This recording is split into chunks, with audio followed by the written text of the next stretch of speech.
او په نان کمیونیکیبل ډیزیز کې نن زمونږ دویمه بیماري هارت ډیزیز دي. صحیح ده. اولنۍ بیماري چې کوم موږ ویلې وو هغه و آسټیوپوروسیس، هډیو کا بربراپن د اړوکو کمزوري. دویمه بیماري چې نن موږ وایو هغه د هارت ډیزیز، د زړونو بیمارۍ نه.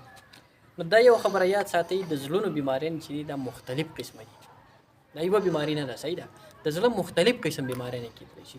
زه تاسو ته د هغوی یو څو نمونه اخلم، باقي ډیټیل کې به نه ځو. صحیح ده. هارټ اټیک دا یو بیماري ده د زړه یو قسم. انجاینا پیکټورس دا د زړه دویمه بیماري ده، په دې زړه د سینې باندې درد راشي د یو طرف ته. صحیح ده.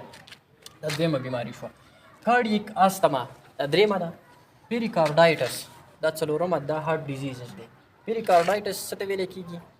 دا د دې زړه نه چې تېر چاپېره کم لیر تاو دی، کومه پرده تاو دی، هغه ته پیریکارډیم ویلی کېږي. صحیح ده. دغه پیریکارډیم کې سوزش پیدا شي، بیا دغه ته ویلی کېږي پیریکارډایټس. خو تاسو ته ما وویل ډیټیل کې نه ځو، صرف دا نمونه تاسو یاد وساتئ، بیا به انشاءالله په یو یو باندې چاته به ډیټیل کې کلاس والو. بل دی ارټیریل فیبریلیشن، وال بلاکیج. تاسو به چېرته اورېدلي چې د زړه والې وایي بند دی. صحیح ده. دا د زړه بله بیماري ده. دغه شانته کې کارډیو میګیلي دا کومه بیماري؟ دا د زړه داسې بیماري ده چې زمونږ د دې زړه یو خاص سایز دی. سایز لکه د هر انسان زړه چې دی که نه، د هغه د زړه سایز تقریبا د هغه د لاس د بند موټي عمري. صحیح ده. ایکول ټو د کلوز فیسټ اف د مین. د هر انسان د زړه سایز دومره وي لکه هغه چې خپل د لاس راموټی بند کړي دغه شانته کې، تقریبا دغه عمره سایز. اوس که چېرته د دې انسان د زړه د خپل سایز نه غټ شي نو دا بیا بیماری ده. صحیح ده. دغه ته ویل کېږي کارډیومیګیلي. او اتم نمبر چې دی هغه های بلډ پریشر دی. کله چې بلډ پریشر سیوا کېږي که نه، نو دا هم د زړه بیماري ده. دا د زړه یو واته بیمارۍ نه دي.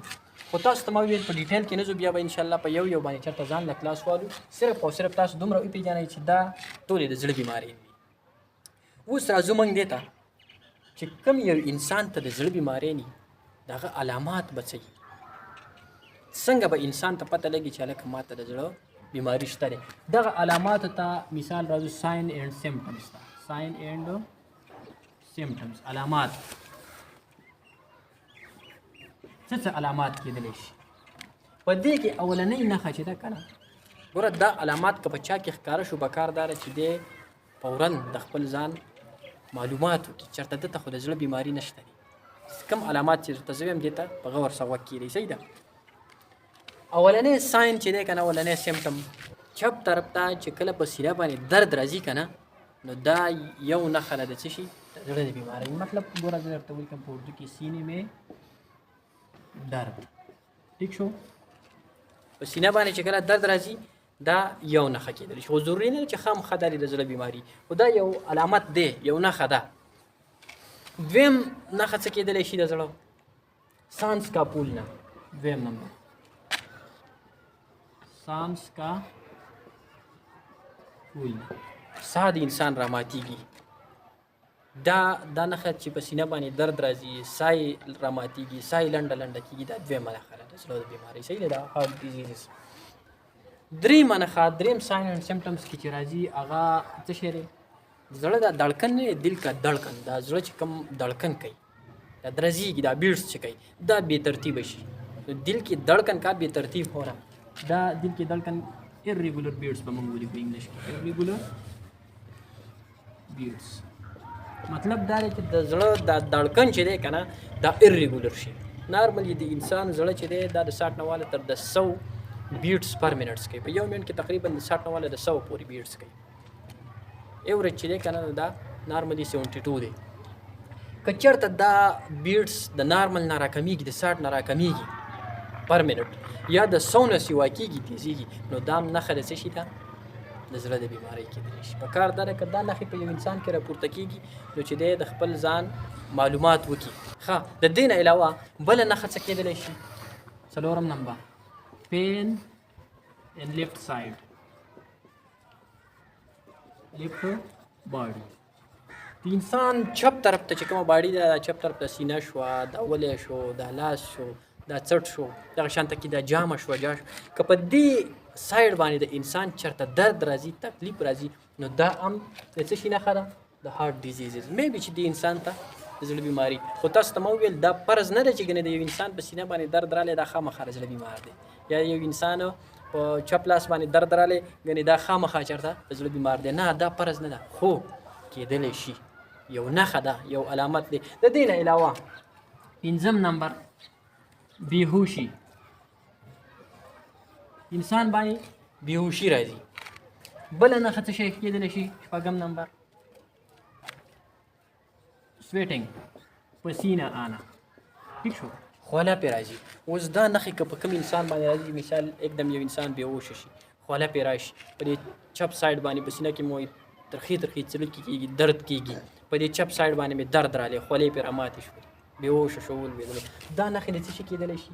دا د هارټ ډیزیزز کېدلی شي. مطلب دا دی چې میبي دې انسان ته د زړه د بیماریانو څه مسله وي، څه بیماري ورته وي. نو دا ګوره د هارټ ډیزیز مونږ ویل، د دې ساین اینډ سمپټمز مونږ ویل چې که دا نښې په چا کې راپورته کېږي نو پاسبل دا امکان لري چې دې انسان ته صحیح د زړه بیماری ني. صحیح ده؟ ښه، اوس مونږ خو د زړه بیماری مې ویلې، د دې علامات هم مونږ ویل، وجوهات پاتې شو، کازز پاتې شو، د څه د وجې نه انسان ته د زړه بیماری نه راځو کازز ته. صحیح ده؟ وجوهات د څه د وجې انسان ته د زړه بیماری نه کېدلی شي. په دې کې اولنۍ وجه چې ده که نه، اولنۍ وجه هغه د اوبیسټي. څه؟ اوبیسټي پیژنئ؟ موټاپا. یو انسان دی دغه وزن ډېر زیات دی، چربي ده پې، وازګه ده پې راوښتې ده. څومره چې د انسان وجود غټېږي که نه، هغومره د ده زړه ته به ډېر تکلیف وي، هغومره به د ده زړه ډېر زور کوي چې دا بلډ د ټول وجود ته ورسوي. نو زړه له ډېر زور دی. صحیح ده؟ نو اولنۍ وجه چې ده که نه هغه اوبیسټي ده، موټاپا. که د کوم انسان وزن سیوایي په کار دا ده چې د خپل وزن څه کړي؟ کم کړي، دته به د زړه د بیماریانو خطره کمیږي. دویمه وجه چې ده که نه، دویمه هغه د سموکینګ، تمباکو نوشي. صحیح ده؟